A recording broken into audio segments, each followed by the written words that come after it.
Chapter 17. John. John had light brown hair and a round head. He was Joe's best friend.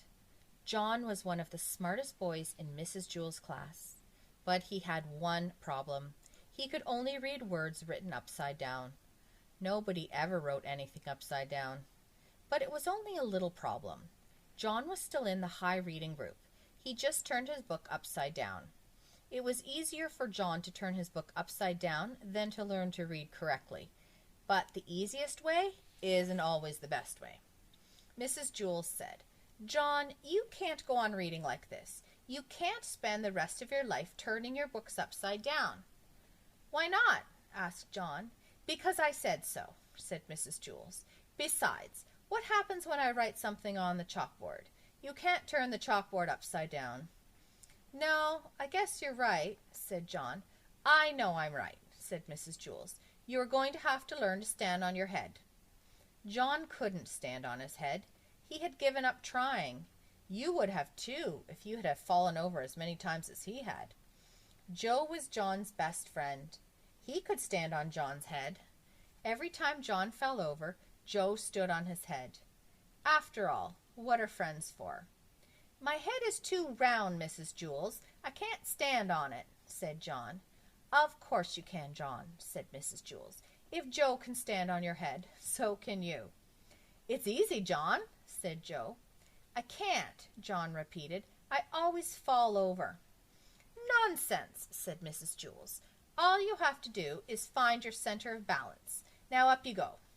John put his round head on the floor and swung his legs up. He fell right over. Then Joe stood on John's head. "See, John, it's easy. Nothing to it," Joe said.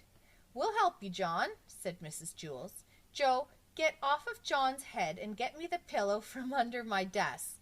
Nancy, Calvin, come here and give us a hand." Mrs. Jewell took the pillow from Joe and set it on the floor. "All right, John, we'll surround you," she said. "We won't let you fall." John put his head on the pillow and swung his legs up. He started to fall one way, but Nancy pushed him back up. Then he started to fall another way, but Calvin straightened him out. John kept falling a little bit this way and that way until at last he found his center of balance. "Hey, look at me! Look at me!" said John. "I'm up! I'm really up! I'm standing on my head! I found my center of balance! It's beautiful! I can read the chalkboard! Hey, Calvin, bring me a book and you don't have to turn it upside down! Ha ha! Hey! Whoa! Bam! While Calvin went to get the book, John fell flat on his face. "You'd better stay off my head, Joe," he warned. "Are you all right, John?" asked Mrs. Jewell. "Yes, I think so. I feel a little funny. Hey, I can still read the chalkboard, and I'm not upside down. I can read right side up now. When I fell, I must have flipped my brain or something." "That is wonderful, John," said Mrs. Jewell.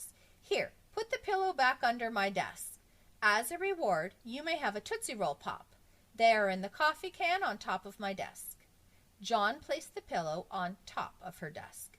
Then he looked under the desk, but he couldn't find the Tootsie Roll Pops anywhere.